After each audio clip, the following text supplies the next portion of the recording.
السلام عليكم ورحمة الله وبركاته. الحمد لله الذي نحمده ونستعينه ونستغفره ونعوذ بالله من شرور أنفسنا ومن سيئات أعمالنا، من يهد الله فلا مضل له ومن يضلله فلا هادي له. أشهد أن لا إله إلا الله وحده لا شريك له وأشهد أن محمدا عبده ورسوله لا نبي بعده أما بعد. Ikhwanu fiddin rahimakumullah. Di dalam kehidupan ini tentunya Allah menciptakan segala sesuatu berpasang-pasangan. Ada laki-laki, ada perempuan, ada siang, ada malam, ada sedih, ada bahagia.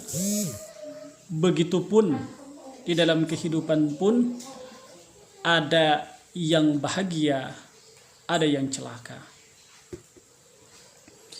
Ikhwanu fiddin rahimakumullah. Ketika kita ditanya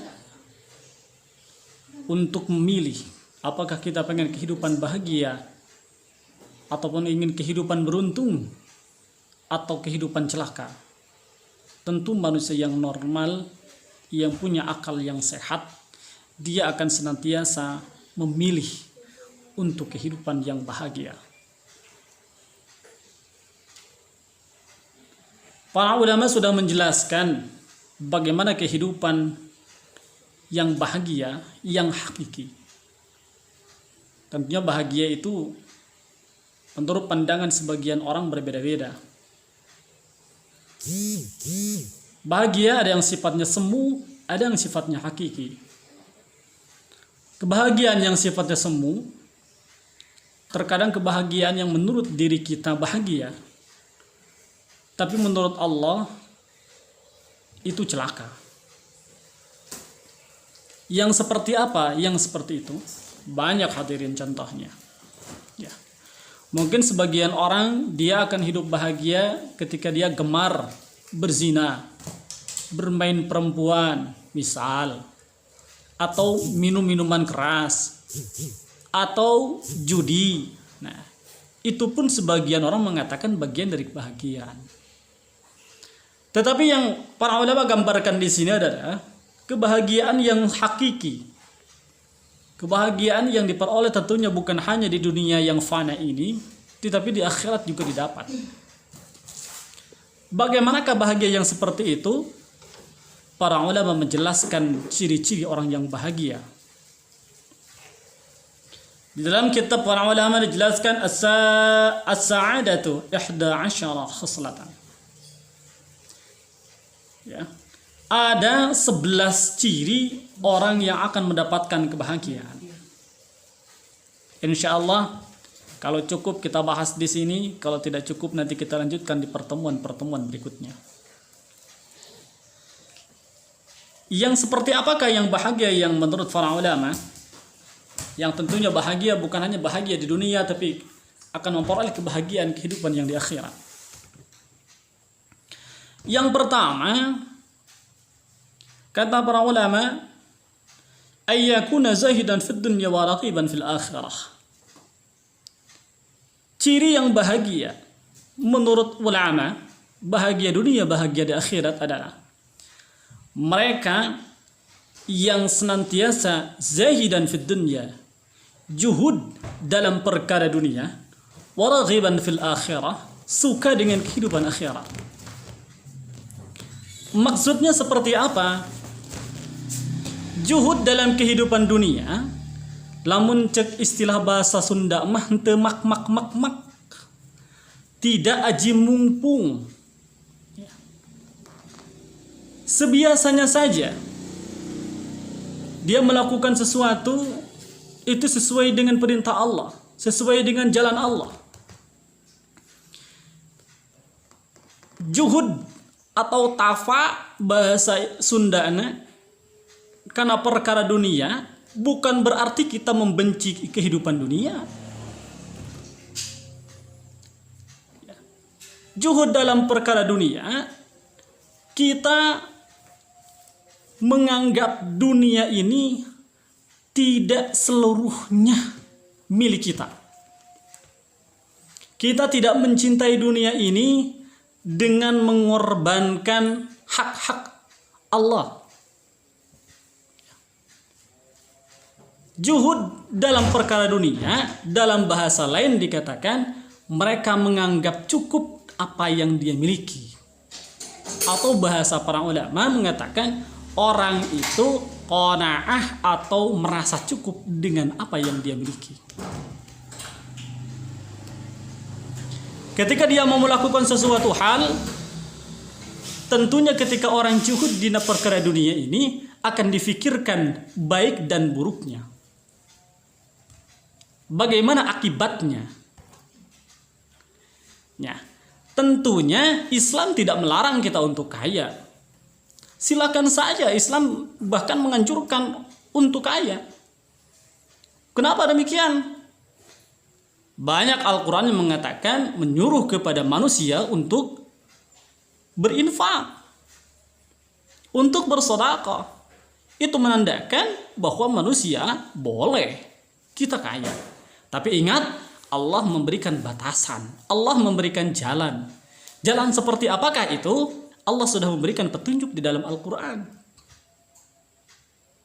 Tentunya ketika kita mendapatkan harta, tidak boleh diraih dengan segala cara yang menghalalkan segala hal, tapi melarang ataupun kita merampak ya larangan-larangan Allah.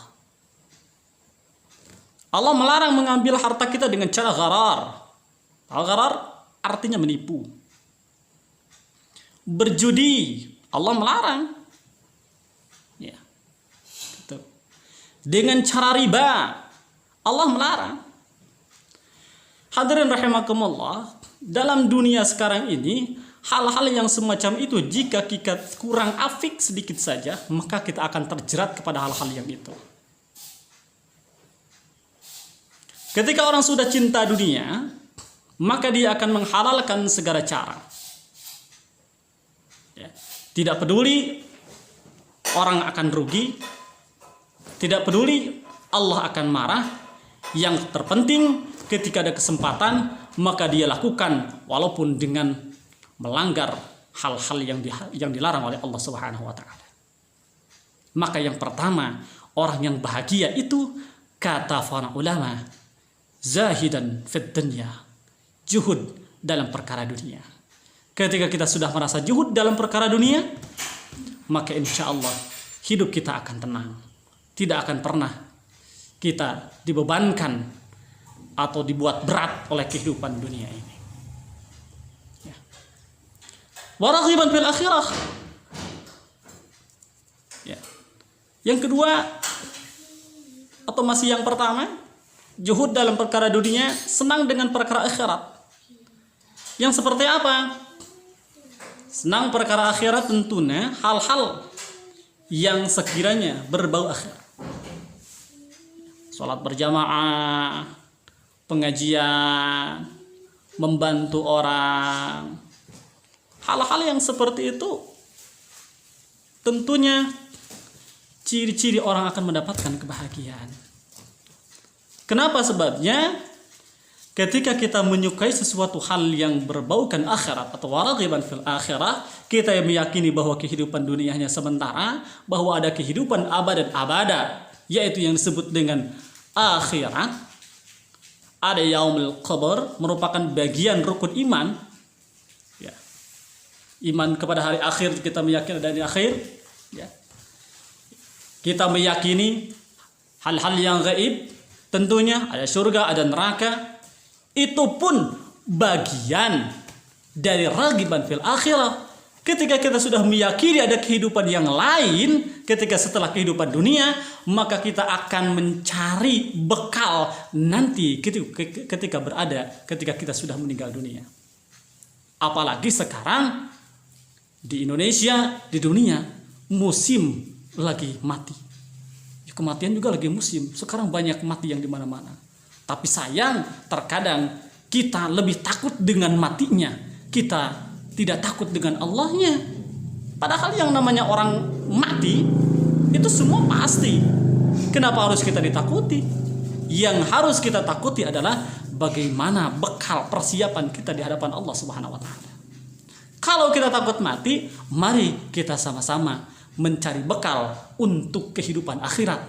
Karena nanti di hadapan Allah kita akan dipertanggungjawabkan, dipertanyakan hal-hal apapun ketika kita melakukan kehidupan dunia. Kita akan dipertanggungjawabkan umur kita, harta kita, keluarga kita, semuanya akan dipertanggungjawabkan di hadapan Allah Subhanahu wa taala. Bahkan dalam Al-Qur'an dikatakan, "Al-yawma nakhtimu 'ala afwahihim wa tukallimuna aydihim wa tashhadu arjuluhum bima kanu yaksibun." Bahwa nanti di akhirat mulut tidak bisa berkata, mulut akan dikunci. Karena mulut biasanya berbohong, berkelit, pintar mencari alasan. Tapi yang berbicara, ya,